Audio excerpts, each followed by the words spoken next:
فرش پر دھوم ہے عرش پر دھوم ہے، فرش پر دھوم ہے عرش پر دھوم ہے، بد نصیبی ہے اس کی جو محروم ہے، پھر ملے گی یہ شب کس کو معلوم ہے، عام لطف خدا آج کی رات ہے۔ معزز ناظرین کرام، یقیناً پھر ملے گی یہ شب کس کو معلوم ہے۔ کئی لوگ ایسے تھے جو گزشتہ سال یہ خیال کر رہے تھے کہ اس سال ہم شب قدر کو پائیں گے، اس میں اس طرح توبہ کریں گے، اس طرح ریاضت کریں گے، اس طرح اپنے رب کو منائیں گے، لیکن یہ بد نصیبی ان لوگوں کی جو اس شب کو نہ پا سکے ہم میں نہ رہے۔ اگلے سال ہم میں سے ہو سکتا ہے کوئی اس شب کو نہ پائے، لہٰذا جو وقت ہمیں میسر آ رہا ہے، یہ خوبصورت ساعتیں ہم اللہ رب العزت کی دی ہوئی توفیق سے پا رہے ہیں، کوشش کیجئے اس میں عبادت و ریاضت زیادہ سے زیادہ کیجئے، درود پاک کا اہتمام کیجئے، نوافل کا اہتمام کیجئے۔ اور اب بلا شبہ میں جس شخصیت کو دعوت خطاب دینے لگا ہوں، ان کی شخصیت کسی تعارف کا محتاج نہیں، ان کی شخصیت کسی تعارف کی محتاج نہیں۔ میرے الفاظ چھوٹے ہیں، یقیناً ان کی شخصیت بہت بڑی ہے۔ میں ان کا ایک مختصر تعارف آپ کو دیتا چلوں۔ محبوب الہی خواجہ نظام الدین اولیاء رحمۃ اللہ تعالی علیہ کے یہ 19ویں جانشین ہیں، ساتھ ہی صدارتی ایوارڈ یافتہ ہیں، PNSC پروٹوکول ہیڈ ہیں، اور ماشاءاللہ جو دو سب سے بڑی خصوصیات ہیں ان کی وہ یہ کہ یہ حضور کے نعت گو شاعر ہیں، حضور کی ثنا خوانی لکھتے ہیں اور کافی ثنا خواں ان کے کلام پڑھتے ہیں حضور کی بارگاہ میں، اور ساتھ ہی درس نظامی کے معاملات میں ان کی کافی خدمات ہیں، درس نظامی میں کافی خدمات سر انجام دیتے ہیں۔ میں بلا تشبیہ بلا تمثیل گزارش کروں گا دعوت خطاب کے لیے حضرت حافظ خواجہ امین الدین نظامی دامت برکاتہم العالیہ سے کہ آپ آئیں اور اپنے روحانی عرفانی خطاب سے ہمارے قلوب و اذہان منور فرمائیں۔ بسم اللہ الرحمن الرحیم، الصلاۃ والسلام علیک یا رسول اللہ۔ السلام علیکم ورحمۃ اللہ وبرکاتہ۔ ناظرین محترم اور مخلصین لہ الدین، اللہ تعالیٰ نے ہم کو جو پیاری سی شب عطا فرمائی، جگہ جگہ اسی شب کے تذکرے ہو رہے ہیں آج رات، اور ہر شخص اپنی قوت خطاب اور قوت نعت خوانی کو اللہ کی اس راہ میں اس لیے لگا رہا ہے کہ اللہ تعالیٰ نے خود ہی فرما دیا ہے کہ جعلت ذکرک من ذکری فمن ذکرک ذکرنی، اے میرے محبوب میں نے آپ کی یاد کو اپنی یاد بنا لیا ہے، تو جس نے آپ کو یاد کر لیا اس نے مجھ کو یاد کر لیا۔ اسی وجہ سے لیلۃ القدر میں محافل نعت کا اہتمام بھی کیا جاتا ہے، کیونکہ یاد الہی کی رات ادھوری رہ جائے گی اگر یاد نبی کی رات اس میں شامل نہیں کی جائے گی۔ اب چونکہ لیلۃ القدر اس کا نام رکھا گیا ہے، تو ابھی میرے بھائی اسامہ نے میرے تعارف میں یہ محبت پیش کی کہ درس نظامی میں میں کچھ اپنی نوکری انجام دے رہا ہوں۔ اس نوکری میں یہ بھی ہے کہ ہم QRC یعنی قرآنک ریسرچ کورس کو بھی کریں۔ قرآنک ریسرچ کورس یہ ہے کہ ہم قرآن پاک میں اپنے دل کے تالے کھول لیں۔ افلا یتدبرون القرآن ام علی قلوب اقفالها، کیا یہ قرآن میں تحقیق نہیں کرتے یا ان کے دلوں پر تالے لگ گئے ہیں؟ تو وہ تالے کھولنے ہیں، اور تالے کھولنے کے لیے سب سے پیاری رات یہی ہے، کیونکہ اس رات کے بارے ہی میں فرمایا کہ انا انزلناہ فی لیلۃ القدر۔ انا اور نحنو اور انا اور انی، اللہ تعالیٰ کا یہ اسلوب خطاب ہے، کبھی وہ پلورل میں جمع میں اور کبھی وہ واحد کے صیغے میں ہم سے مخاطب ہوتا ہے۔ جہاں وہ جمع کے صیغے میں ہم سے مخاطب ہو تو وہاں وہ تمام تر قوتوں اور قدرتوں کے ساتھ ہم سے مخاطب ہوتا ہے، اور جہاں وہ انی یا انا سے مخاطب ہوتا ہے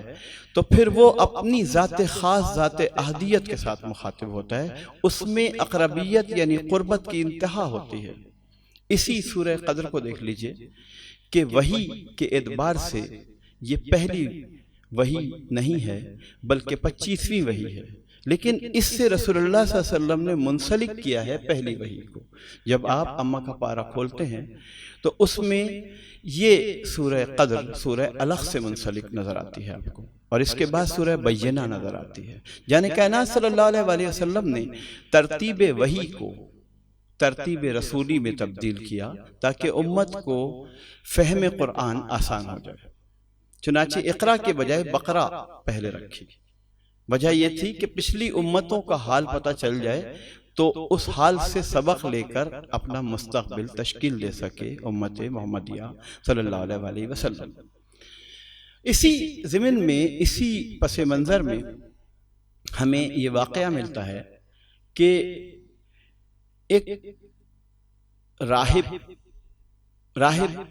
کا مطلب یہ ہے کہ اس نے ترک دنیا کر کے عبادت اختیار کر لی۔ حالانکہ رسول اللہ صلی اللہ علیہ وسلم نے فرمایا کہ لا رہبانیت فی الاسلام، اسلام میں رہبانیت نہیں ہے، اور قرآن پاک میں رہبانیت ابتدعوہا کہ رہبانیت انہوں نے بطور بدعت شروع کی۔ اب ظاہر ہے کہ آقا دو عالم صلی اللہ علیہ وسلم کو حکم دیا گیا کہ قل بل ملت ابراہیم حنیفہ، آپ اعلان کر دیجئے کہ میں ملت ابراہیم پر قائم ہوں، اور حنیفہ جو درست ملت ابراہیم ہے۔ اس کا مطلب ہے کہ غلط ملت ابراہیم بھی چل رہی تھی، وہ ان علاقوں میں چل رہی تھی جہاں سورج پرستی، آتش پرستی، ستارہ پرستی، بت پرستی، یہ ساری پرستیاں جہاں جہاں چل رہی تھی، وہ سب بھی اپنے آپ کو ملت ابراہیمی ہی کہا کرتے تھے، لیکن وہ غلط ملت ابراہیمی تھی۔ صحیح ملت ابراہیمی وہ تھی جس پہ انبیاء کرام تا وقت رسول اللہ صلی اللہ علیہ وسلم عمل درآمد فرماتے رہے۔ اِنَّا أَنزَلْنَاهُ فِي لَيْلَةِ الْقَدْرِ کا بھی یہی پس منظر ہے کہ ایک شخص جو حاکم بھی تھا، اس نے جذام کی بیماری، لیپرسی کی بیماری میں مبتلا ہو کر کہ جس میں جسم گلتا چلا جاتا ہے اور گرتا چلا جاتا ہے، ہڈیاں رہ جاتی ہیں، آخر میں مر جاتا ہے، اور زمانے میں لوگ اس کو گڑھا کھود کے مرنے سے پہلے ہی تدفین کر دیا کرتے تھے کہ اس کو تو مرنا ہی ہے، اس کی تو ہڈیاں بوٹیاں سب گل گل کے گرنی ہیں۔ تو اس شخص نے منت مان لی، نظر مان لی کہ میں 1000 مہینوں تک روزہ رکھوں گا اگر مجھ کو نئی زندگی عطا ہو گئی، اور اتنی ہی راتوں تک عبادت کروں گا۔ اب وہ عبادت 1000 مہینوں کی 83 سال 4 مہینے بنتی ہے۔ صحابہ کرام رضوان اللہ علیہم اجمعین نے جب یہ واقعہ رسول اللہ صلی اللہ علیہ وسلم کی زبان مبارک سے سنا تو بہت حسرت سے فرمایا، عرض کیا کہ یا رسول اللہ، ہماری عمریں اتنی نہیں ہیں کہ ہم 1000 مہینے تک روزے رکھیں اور 1000 مہینے کی راتوں تک عبادت کریں، تو ہمیں کیسے انعام ملے گا؟ تو اس وقت رحمت الہی جوش میں آئی اور اعلان ہو گیا کہ اِنَّا أَنزَلْنَاهُ فِي لَيْلَةِ الْقَدْرِ، کہ بے شک ہم نے اس کو، میں نے عرض کر دیا ہے کہ جب اِنَّا اللہ تعالیٰ نے آغاز کیا ہو کسی آیت کا، تو دراصل وہ آیت تمام تر کائنات کی جلوہ سامانیوں کے ساتھ، تمام تر قدرتوں کے اظہار کے ساتھ، تمام تر قوتوں کے اظہار کے ساتھ، تمام تر نعمتوں کے اظہار کے ساتھ خطاب ہوتا ہے۔ یعنی ایک بادشاہ اپنی پوری مملکت کا، پوری ریاست کا ایک ساتھ اعلان کر رہا ہوتا ہے کہ پوری کی پوری اس کی ریاست اس کام میں لگی ہوئی ہے۔ اِنَّا أَنزَلْنَاهُ فِي لَيْلَةِ الْقَدْرِ، یہ ہو جو ہے یہ قرآن ہے۔ اب ہم اس کو اگر ملائیں سورہ معارج سے تو آگے جا کے پتہ چلے گا، جہاں اس آیت کا اگلا حصہ آئے گا۔ ابھی تو ہم پہلے حصے کا سفر کر رہے ہیں۔ امام ابو حنیفہ رحمۃ اللہ علیہ نے فرمایا کہ غالب امکان ہے کہ 27ویں شب ہی شب قدر ہوگی۔ حضرت ابو الحسن عراقی رحمۃ اللہ علیہ نے فرمایا، وہ بھی تبع تابعین میں سے ہیں، کہ میں نے بچپن سے اب تک یہ پایا ہے کہ اگر بدھ کا یا اتوار کا پہلا روزہ ہو تو شب قدر 29ویں شب کو ملتی ہے۔ یہ ریسرچ اس لیے کرنی پڑ گئی کہ جانے کائنات صلی اللہ علیہ وسلم نے، سب کو پتہ ہے وہ مشہور واقعہ، ارادہ فرمایا کہ شب قدر کا تعین فرما دیں، مقرر فرما دیں، اعلان فرما دیں کہ رستے میں 2 مسلمان کسی بات پر بحث کر رہے تھے، تو آقا نے اپنا یہ اعلان ملتوی فرما کر یہ اعلان فرما دیا کہ تم اس کو سال بھر میں تلاش کرنا۔ پھر اس اعلان میں مزید رحمت فرمائی کہ اچھا رمضان کے مہینے میں تلاش کر لینا۔ پھر مزید رحمت شفقت فرمائی کہ اچھا ایسا کرنا کہ رمضان کے آخری عشرے میں تلاش کر لینا۔ پھر مزید رحمت فرمائی کہ اچھا ایسا کرنا کہ طاق راتوں میں تلاش کر لینا۔ ریسرچ یہ کہتی ہے کہ طاق راتوں میں اس لیے تلاش کرنا فرمایا کہ اللہ وطر ویحب الوطر، اللہ طاق ہے اور طاق کو پسند فرماتا ہے، اس لیے آقا دو عالم صلی اللہ علیہ وسلم نے طاق راتوں میں تلاش کرنے کا حکم عطا فرمایا۔ اب فی لیلۃ القدر، اب اس میں قدر آیا ہے اور ہم عام طور پہ قدر کہتے ہیں، دال پہ زبر لگاتے ہیں، تو قدر اور قدر کا فرق ہے۔ قدر مقدار ہے اور قدر قدرت ہے۔ تو قادر مطلق قدرتوں کے ظہور کے ساتھ اس رات میں اپنی عطا اور انعامات کی تمام تر سخاوت ظاہر فرما دیتا ہے اور آسمان اول پر اعلان فرما دیتا ہے کہ ہے کوئی جو مجھ سے مغفرت طلب کرے، ہے کوئی جو مجھ سے حاجت طلب کرے، ہے کوئی جو مجھ سے اپنی مشکلات کا حل طلب فرمائے، ہے کوئی جو مجھ سے مجھی کو طلب فرمائے۔ یہ اعلان جب ہوتا ہے تو اسی اعلان کے ساتھ اگلی آیت کا نزول بھی ہو رہا ہوتا ہے، وما ادراک ما لیلۃ القدر۔ پہلی آیت میں لیلۃ القدر آیا، دوسری آیت میں لیلۃ القدر آیا، تیسری آیت میں پھر لیلۃ القدر آیا۔ تو یہ غور کرنے والی، ریسرچ کرنے والی بات ہے، اور ناظرین پر یہ ہوم ورک چھوڑتا ہوں کہ وہ یہ غور کریں، ریسرچ کریں، کیونکہ تالے تو جب ہی کھلیں گے، ام علی قلوب اقفالھا، کہ تالے تو جب ہی کھلیں گے۔ تو غور کریں کہ پہلے آیا لیلۃ القدر، پھر آیا لیلۃ القدر، پھر آیا لیلۃ القدر۔ امام ابو حنیفہ رحمۃ اللہ علیہ نے فرمایا کہ لیلۃ القدر کے 9 حروف ہیں اور یہ اس صورت میں 3 بار آیا ہے یہ لفظ، اس لیے 9 کو 3 سے جب ضرب دیتے ہیں تو 27 بنتا ہے۔ تو اس حساب سے انہوں نے فرمایا کہ غالب امکان ہے کہ 27ویں شب ہوگی۔ ابو الحسن عراقی رحمۃ اللہ علیہ نے یہ فرمایا کہ اگر بدھ کو پہلا روزہ ہوگا یا اتوار کو پہلا روزہ ہوگا تو غالب امکان ہے کہ 29ویں شب قدر ہوگی۔ شب قدر کے بارے میں نشانیاں یہ ہیں کہ اگر یہ شب حاصل ہوگی تو اس کی صبح کتے نہیں بھونکیں گے اور ہلکی ہلکی پھوار پڑ رہی ہوگی اور سورج بغیر کرنوں کے نکلے گا، یعنی جس طرح بارش میں بادلوں کے پیچھے سے سورج ہلکا ہلکا نظر آتا ہے اس طرح سے وہ نظر آئے گا۔ اور جب جبرائیل علیہ السلام کا گزر ہوگا، ان کا لمس محسوس کر رہا ہوگا مومن، تو اس کے چہرے پر رونے کے باوجود تبسم آ جائے گا۔ علامہ اقبال نے بھی فرمایا کہ نشانے مرد مومن بات گویم چو مرگایت تبسم بر لب اوست۔ میں تجھے بتاؤں مرد مومن کی نشانی کیا ہے، اللہ کے ولی کی نشانی کیا ہے کہ جب وہ انتقال کرتا ہے تو اس کی ہونٹوں پر تبسم ہوتا ہے، مسکراہٹ ہوتی ہے۔ ایسی ایک مسکراہٹ جبرائیل علیہ السلام نے جس سے مصافحہ کر لیا ہوگا، آنسو آنکھوں میں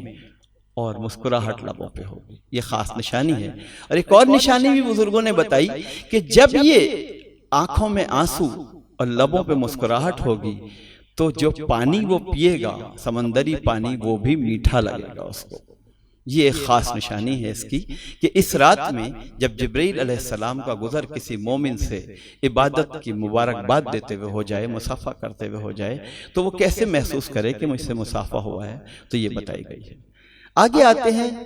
وما ادراک ما لیلۃ القدر۔ ڈک پکتھول اپنے انگریزی ترجمے میں لکھتے ہیں، یہ وہ ہیں جن کو شاہ عبد العلیم میرٹھی رحمۃ اللہ علیہ، شاہ احمد نورانی رحمۃ اللہ علیہ کے والد محترم نے اسلام قبول کرایا تھا۔ یہ پادری تھے تو محمد مارما ڈک پکتھول ہو گئے، ان کے ترجمے ہم پڑھتے ہیں انگریزی میں۔ تو وہ فرماتے ہیں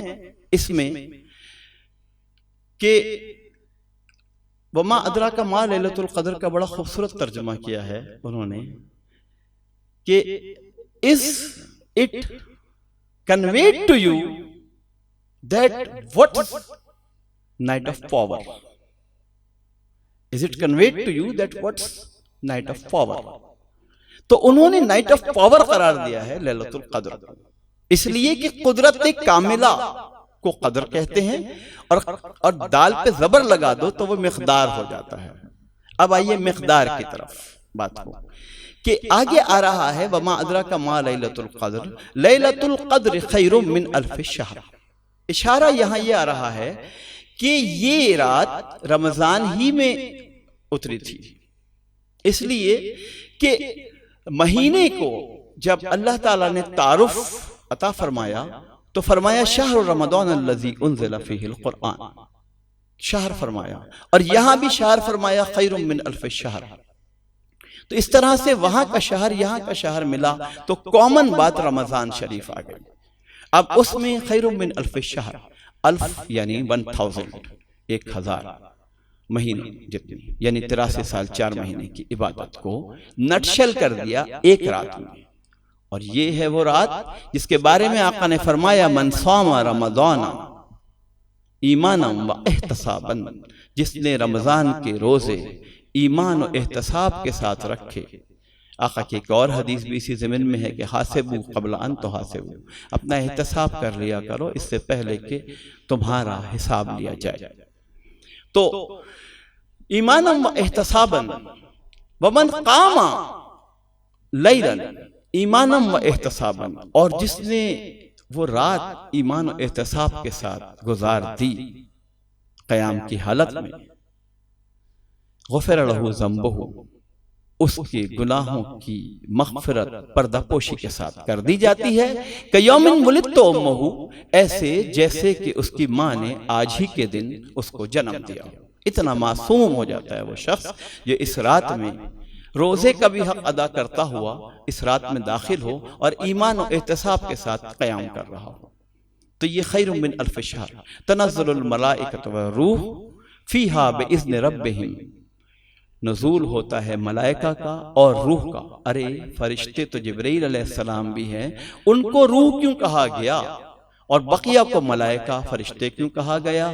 روح الامین کی ان کو اتھارٹی حاصل تھی کہ وہ واحد فرشتے تھے جو انسانی روپ میں آ سکتے تھے۔ حضرت مریم علیہ السلام کی خدمت میں بھی جب حاضر ہوئے فتمثل لہا بشرا سویا، اور جب رسول اللہ صلی اللہ علیہ وسلم کی خدمت میں حاضر ہوا کرتے تھے تو حضور صلی اللہ علیہ وسلم کے سب سے خوبصورت صحابی حضرت بحیہ کلبی رضی اللہ تعالی عنہ کی صورت میں نازل ہوتے تھے، کیونکہ 6000 پروں والا فرشتہ جب لینڈ کرے گا تو ایک ہیبت طاری ہوگی۔ تو اس لیے آقا دو عالم صلی اللہ علیہ وسلم نے ان کو حکم دیا تھا کہ تم انسانی شکل میں آیا کرو، تو انہوں نے یہ پسند کیا کہ حضور صلی اللہ علیہ وسلم کے سب سے بیوٹیفل صحابی کی شکل میں آؤں گا تاکہ سب کے سب میری طرف اٹریکٹ ہو جائیں۔ چنانچہ وہ جب آیا کرتے تھے وحی لے کر تو سب کے سب متوجہ ہو جایا کرتے تھے، اور اس وحی کی علامت یہ ہوتی تھی کہ یہ انسان، یہ شخص جو آیا ہے، اس کے آنے کے ساتھ شہد کی مکھیوں کی بھن بھناہٹ یعنی ہمس آ رہا ہے، وہ ٹون آتی تھی خاص، یا کبھی چاندی کی گھنٹیوں کی کھنکھناہٹ اور جھنجھناہٹ کی آواز آتی تھی جو تمس ہوتا تھا، اور کبھی ایسا لگتا تھا کہ ہمارے لمس سے پسینے پھوٹ رہے ہیں لیکن ٹھنڈے ٹھنڈے پیارے پیارے خوشبودار پسینے۔ یہ 3 کیفیتیں طاری ہوتی تھی، صحابہ کرام سمجھ لیتے تھے کہ یہ جو شخص آیا ہے یہ جبریل ہے علیہ السلام۔ تو تنزل الملائکۃ والروح، کیونکہ یہ لمسن بھی اپنی توجہ اور اپنا پیار اور اپنی شفقت دیتے ہیں، اس لیے ان کو والروح کہا گیا کہ یہ روح جیسے انسانی جسم میں روح ہوتی ہے، جیسے اور مخلوقات میں روح ہوتی ہے، اس طرح یہ روحوں کو ٹچ کرتے ہیں جا کے۔ تنزل الملائکۃ والروح فیہا، اس رات میں بِإِذْنِ رَبِّهِمْ، اپنے رب کی اجازت سے کرتے ہیں، خود انہیں اختیار نہیں حاصل ہے۔ بِإِذْنِ رَبِّهِمْ مِنْ كُلِّ أَمْرٍ، تمام کمانڈ کے پارٹ بن جاتے ہیں وہ، یعنی اللہ تعالیٰ کی کمانڈ جاری ہوتی ہے اور وہ فوراً ایکٹیویٹ کر دیتے ہیں کائناتی اس نظام کو، تکوینی نظام جس کو کہتے ہیں۔ سلام، اب یہاں قرأت کوفی میں سلامن ہے اور دوسری قرأتوں میں سلام ہے، تو دونوں طرح پڑھا جاتا ہے۔ سلامن ہے حتی مطلع الفجر، سلام ہے یعنی سلامتی ہی سلامتی ہے، اس رات میں، ہیا حتی مطلع الفجر، سلام ہیا حتی کہا ہے، من نہیں کہا، سلام ہیا یعنی یہ تو پوری کی پوری رات ہی سلامتی ہے، حتی مطلع الفجر جب تک یہ ڈون رائز نہ ہو جائے، یعنی فجر طلوع نہ ہو جائے۔ اب آئیے والفجر ولیال عشر، کہ یہاں بھی فجر کا ذکر ہے اور 10 راتوں کا ذکر ہے، تو اس کا مطلب یہ ہوا کہ عشرہ، یہ پیارا سا عشرہ، وہاں بھی فجر کے ساتھ ذکر ہو رہا ہے، یہاں بھی فجر کے ساتھ ذکر ہو رہا ہے، اور ایک اور جگہ بھی فجر آ رہی ہے کہ سحری کا وقت جو بتایا گیا ہے قرآن پاک میں، کلوا واشربوا حتی یتبین لکم الخیط الابیض من الخیط الاسود من الفجر، کہ فجر کا ایک پارٹ اس سے مل جاتا ہے، یعنی طلوع فجر کا وقت بھی اس میں شامل ہے۔ اسی لیے صحابہ کرام میں سے ایک پیارے سے صحابی اشعث بن قیس رضی اللہ تعالیٰ عنہ نے جب یہ آیت نازل ہوئی تو 2 لمبے لمبے دھاگے اپنے تکیے کے نیچے رکھ لیے، ایک کالا دھاگا تھا، ایک سفید دھاگا تھا، کیونکہ اس میں تھا حتی یتبین لکم الخیط الابیض من الخیط الاسود من الفجر، کہ تمہیں کالے دھاگے میں اور سفید دھاگے میں کلیئر ڈیفرنس پتا چل جائے، ڈسٹنگوش کر سکو، اس کو مکمل طور پہ پہچان سکو، تو سمجھ لو یہ اجالہ سحری آ گیا ہے، اختتام سحری کا کرنا ہوگا۔ کلوا واشربوا کے ساتھ لفظ حتی آ رہا ہے تو بتا رہا ہے کہ ختم سحری کا بھی کوئی وقت ہوتا ہے، اب اس کو من الفجر کے فجر کا ایک پارٹ بنا دیا گیا۔ اشعث بن قیس رضی اللہ تعالیٰ عنہ جب تکیے کے نیچے رکھتے تھے تو سحری کا وقت ختم ہوا یا نہیں، تکیے سے دھاگے نکال کے چیک کرتے تھے، سفید، وائٹ اور بلیک الگ الگ کلیئر کلر ویژن میں نظر آنے لگتے تھے، تو وہ سحری کو روک دیا کرتے تھے۔ ایک دن بیٹھے ہوئے تھے، مٹی کے کنڈے میں سحری کھا رہے تھے، آقا دو عالم صلی اللہ علیہ وسلم گزرے،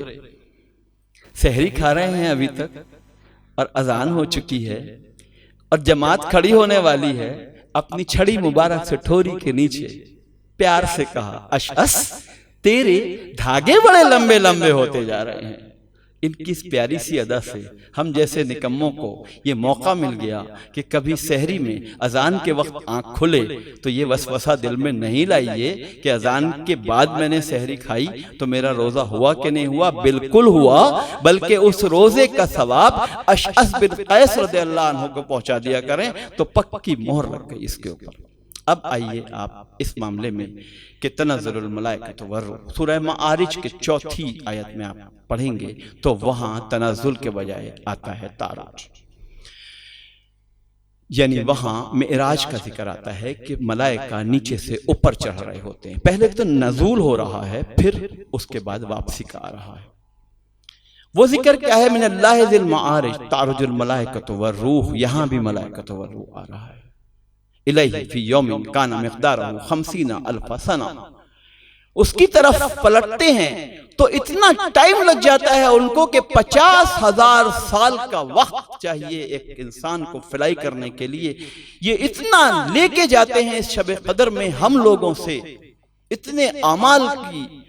لوڈنگ ہوتی ہے کہ اس کو پہنچاتے 50,000 برس کا وہ ہو جاتا ہے۔ تو یہ قدر و قیمت والی رات ہے حتی مطلع الفجر، جب تک کہ طلوع فجر نہ ہو جائے۔ اب چونکہ آخری لمحات ہیں اس آیت کی، اس سورت کی ریسرچ ہی پیش کرنی تھی، اب صرف اتنا سا ہے